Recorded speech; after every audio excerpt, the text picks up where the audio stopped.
नमस्कार, आप देख रहे हैं सिनेस्फिक्स और मैं हूं दिव्यांशी।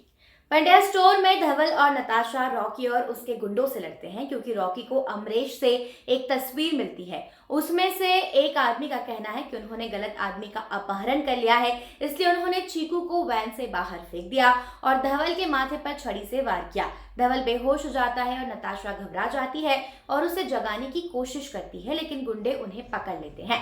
नताशा बेहोश है और अमरेश के निर्देशानुसार गुंडे उन्हें होटल के बिस्तर पर लेटा देते हैं। इसके बाद रॉकी ने अमरेश को फोन करके कहा कि उसने काम पूरा कर लिया है, लेकिन शुरू करने के लिए किसी और का अपहरण कर लिया है। अमरेश ने उसे डांटा और कॉल खत्म कर दी क्योंकि ठगों ने धवल को फिर से बेहोश कर दिया।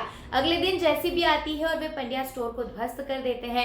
सुमन को आश्चर्य होता है कि नताशा ने दस्तावेजों पर साइन किए हैं जब वह उन्हें रोकने की कोशिश करती है। चीकू जाग जाता है और स्टोर को बचाने के लिए दौड़ता है, जबकि मीठू और सुमन दस्तावेजों की समीक्षा करते हैं। चीकू आता है और उन्हें चेतावनी देता है कि वे किसी पर भी आंख मूंद कर भरोसा ना करें। सुमन नताशा को फोन करने का अनुरोध करती है, लेकिन चीकू कहता है कि ये चीजें उसकी मंजूरी से हो रही है। नताशा जाग जाती है और चिल्लाती है। चीकू दावा करता है कि वह वहां है और शुरुआत करता है, लेकिन सुमन स्टोर के सामने बैठ जाती है और उन्हें इसे तोड़ने से मना कर देती है।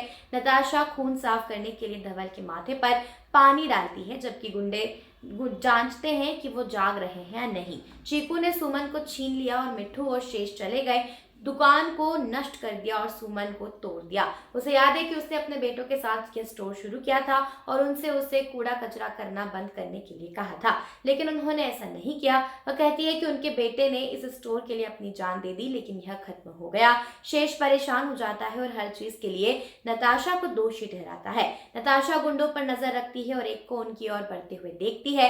धवल रॉकी को पहचान लेता है और रॉकी भाग जाता है, जबकि सुमन चीकू को नताशा को बुलाने के लिए कहती है। चीकू कहता है कि अमरेश यह सब कर रहा है और वो असहाय है, जबकि नताशा धवल से पूछती है कि क्या वह उसे जानता है। वो दोनों भागते हैं और भागने की कोशिश करते हैं, जबकि अमरेश रॉकी को बुलाता है, लेकिन नताशा और धवल सड़क पर भागते हैं, लेकिन वह भाग नहीं पाती।